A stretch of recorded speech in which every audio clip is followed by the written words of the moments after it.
ძალიან ბევრი რამე გააკეთა ჩემთვისა. ბავშვობაში ნასწავლი თვალის ამოყვანა მას შემდეგ დაიწყო, რაც საქართველოს კათოლიკოს პატრიარქის ინიციატივით საცხოვრებლად საპატრიარქოსთან არსებულ დედათა მონასტერში გადმოვიდა. 88 წლის თამარ ხელაშვილი სახალხო გმირისა და ქაქუცა ჩოლოყაშვილის თანამებრძოლის მიხა ხელაშვილის ერთადერთი შვილი 30 წელი ღამეს ვაგონში ათევდა. განათლებით ფილოლოგმა და აკაკი შანიძის მოსწავლემ ცხოვრების უმეტესი ნაწილი ქვემო ქედაში გაატარა. ნაკლებად ცნობილი გმირის შვილი ვერც შიმშილმა და ვერც გაჭირვებამ ვერ გადეხა. თამარ ხელაშვილი ყოველთვის იმედით ცხოვრობდა. სწამდა რომ როდესმე გზაზე ერთი კაცი მაინც გამოჩნდებოდა და მიხა ხელაშვილი ვინმეს აუცილებლად გაახსენდებოდა. ლექსო ამოგთხოვ მოხერო თორო იქნება ვხვდებოდე. და შენ კი ჩემად სახსოვრა სააქაოს არ რჩებოდე. ლექსი, რომელიც აქამდე ხალხურად ითვლებოდა მიხა ხელაშვილს ეკუთვნის. წლების განმავლობაში თავისუფლებისა და ღირსებისათვის მებრძოლის სახელის ხსენება სასტიკად იკრძალებოდა. კომუნისტებისათვის მკვდარი მიხა ხელაშვილი კიდევ უფრო საშიში გახდა ვიდრე ცოცხალი. ხელაშვილის ლექსები მარგალიტებივით ხალხში მაინც გაიფანტა, მაგრამ არ დაიკარგა.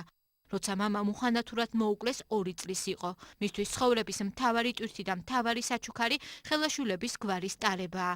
მამა არასოდეს უნახავს. ველის პოეტმა კი შვილი თურმე ერთხელ ისიც შორიდან ნახა. მამისგან რამდენიმე ხელნაწერი და ორად 2 ფოტო დარჩა.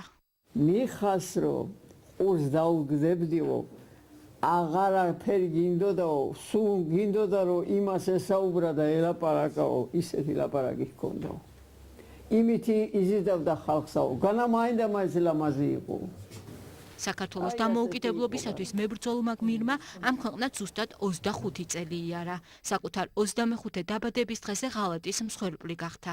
სასულიერო აკადემიის დამთავრების შემდეგ ხელაშვილი ბალისახოს ეკლესიის დიაკონი გახდა.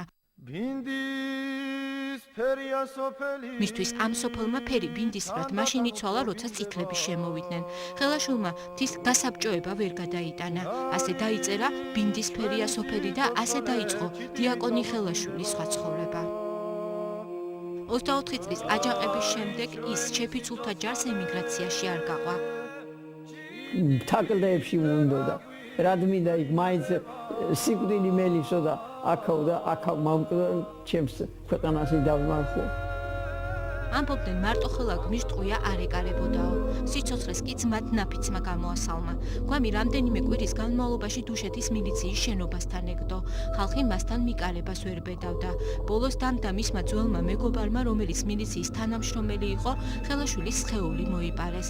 მთელი ღამე ტყეტყი ატარეს და დასახიჩრებული, მაგრამ არა დამცირებული გმირის სხედრის ნაწილები დედის გვერდზე დამარხეს.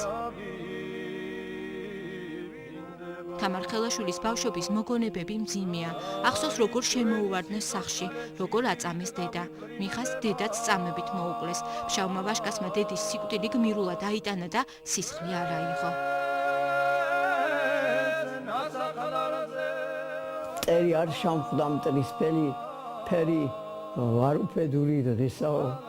როგორ მოუკლაო ეს აღარ მახსოვს. როგორ მოუკლაო ძმაო. ვისაც თქვა და მეტი არაფერი. ლეგენდები და სიმართლე ერთმანეთში ირევა. თამარ ხელაშვილის ცხოვრების მთავარი მიზანია მამაზე ბევრი რამ შეიცნოს და მისი სახელი გააცოცხლოს. ჩემთვის იმას ნიშნავს, რომ მიყვარდეს საქართველო.